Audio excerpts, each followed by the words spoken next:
안녕하십니까, 김만희입니다. 만희행장입니다. 이번 지방직 구급 치느라고 수고 많으셨습니다. 자, 우리 이번 지방직 구급을 간략히 한번 중요한 사항들이 좀 몇 가지가 있는데 검토를 좀 해보도록 하죠. 난이도 면에서는 중상급까지 좀 평소 체감 난이도가 좀 높게 느껴질 수 있는데, 이 체감 난이도가 높게 느껴졌다라고 생각하시는 분들은, 첫째, 만약에 평소에 좀 고득점 했는데 이번에 폭망했다 이렇게 느끼시는 분들은 행작에 대한 기본적인 공부 방법과 접근이 아마 지금 트렌드에 안 맞을 가능성이 굉장히 큽니다. 그런 점들 때문에 여러 가지 문의가 많이 들어오고 있는데, 자, 하지만 만행작에서 이야기하고 있는 스타일대로 행작을 체계적으로 그리고 전공 수준에 맞게 제대로만 접근했다면 충분히 고득점하고, 이번 같은 경우 국어, 영어, 국사가 쉬워졌으니까 차라리 행작을 고득점해서 여러분이 전략적으로 합격할 수 있는 좋은 기회이기도 했었죠. 자, 그러면 우리가 여기서 중요한 몇 가지를 좀 검토해 볼 필요가 있습니다. 여러분이 지금 공부를 제대로 하고 있는지 한번 검토해 보실 필요가 있습니다. 해설에 맞고 틀렸고가 지금 중요한 게 아닙니다. 행작을 과연 우리 어떻게 해야 될 것인가? 바로 그 따끈따끈한 이번 지방직 구급 시험을 토대로 해서 한번 점검을 좀 해보죠. 자, 문제상에서 봤을 때, 자, 화면에 문제를 제가 띄워드렸는데, 애덤스 공공선택이론, 피터스의 이론, 지방공업 인사, 프로그램 예산제도, 이런 건 제가 기본 강의에서 나올 거라고, 그리고 요약 강의에서도 콕콕 찍어드렸던 그대로 다 들어오고 있죠.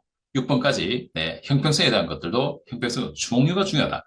그러니까 여러분이 느끼셔야 될 것은 기존에 암기형에 특히 정말 무의미한 그 두 문자, 행정 암기 과목이 정말 아닙니다.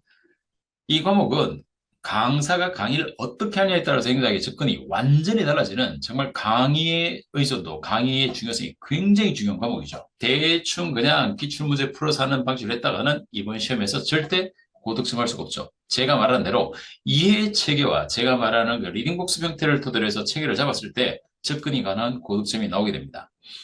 저기 제가 7번 같은 경우에 이런 것들은 뭐 처음 봤다면 그 기본서가 문제가 있는 거예요. 이건 당연히 교차형 분석이라는 측면에서 이 내용까지 우리가 질적 분석에서 교차형 분석, 그리고 브레인스토밍 델파이, 정책 델파이까지 보는 거고, 성형 경영 추적, 이건 바로 어디서 보고 있다? 이런 것들은 바로 투사 기법에 있는 거죠. 그래서 교차형 분석까지는 봐두라라고 했는데 분석을 딱 찔러 들었죠. 하지만 우린 맞출 수 있었을 거고, 자, 8번, 요 날짜는 아주 강조했던 거죠. 그래서 이런 것들은 아마 제 만행작 스타일대로 공부를 하셨다면은 쉽게, 나왔네, 라고 아주 반가웠을 문제들입니다. 신공고 점수는 마찬가지고.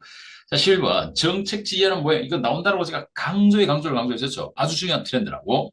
역대 이 옹호연합 모형, 정책 지휘한 모형에 대해서 우리 수업에 강조한 대로 다 질문 나왔는데, 이번에 들어온 것은 표현을 조금 전환시켜 가지고 왔죠.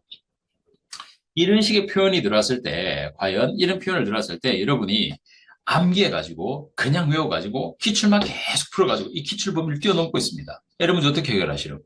그러니 행적을 자꾸 아직도 기출에만 집착하신다든가 두 문자 암기에 집착하신다면 결코 고득점 할 수가 없죠. 이런 것들은 이해 토대로 해서 추론형으로 확장할 수 있는 문제의 지문이 있습니다. 네. 자, 그리고 또 13번 문제 마찬가지죠. 이 이 모형 같은 경우에 정책 모형에서 나타나는 모형, 립스키 모형, 오스트로 모형, 사바티어 마즈마니오 모형 같은 경우는 익숙하지만 반미터 반홈 모형까지 과연 수록한 교재가 누가 있을 거냐 이겁니다. 자, 이런 것들은 추론형으로 추론해서 잡는 문제지 단순히 여러분이 익숙한 걸 골라내는 문제 스타일이 아니었죠. 이게 바로 이번 지방지에서 난이도를 높이는 중요한 요인 중에 하나입니다. 그래서 행사학은 누차 말씀드리지만 전공 과목의 수준과, 그렇다면 이 경향이 앞으로 더 심해질 텐데 제대로 된 실력을 갖춘 강의를 토대로 해서 행사를 익혀두는 게 굉장히 중요합니다. 행사는 다른 과목과 다릅니다. 다른 과목에서 대충 강사가 그냥 대충 읊어대는 그런 식으로 해서는 안 됩니다. 자, 그리고 14번 됐고 15번의 지방 공기업에 대한 것, 요거는 우리가 25년 지금 만행작 25년 강의를 하고 있는데 거기서 개정 반영하고 있는 상황이죠. 그게 문제로 들어왔었고, 이처럼 지방공기업에 대한 건 지방공기업법에 있는 세부적 사항까지 점검해 줘야 됩니다. 이 점이 이제 행작이 굉장히 폭이 넓어지고 제대로 된 선발이 필요한 거죠. 자, 그리고 볼 수 있는 것은 18번 문제, 리더 구성원 교환 이론 같은 경우는 제 기본서에도 이 문제는 반영되어 있지 않습니다. 이 리더 구성원 교환 이론까지 리더십 이론을 확장한다는 것은 행작 영역이 굉장히 넓어지고 있는 거죠. 네, 저도 이 문제는 좀 아쉬운데 제 교육 기본서에는 반영되어 있지 않고, 물론 새 강의에는 이걸 반영할까 말까 고민하고 있는 상태였는데 들어왔죠. 그럼 반영을 해서 25년 강의가 이루어질 거고, 뭐 18번 문제 정도는 뭐 참고로 봐두셔도 되겠지만은 19번 같은 문제도 마찬가지입니다. 정책학 발달에서 과연 이 정책학의 소개라는 이런 논문까지 여러분이 누가 알고 있으려고? 이런 문제를 암기해서 맞춘다고? 그냥 뻔한 기출을 해서 맞춘다고? 나오지도 않습니다.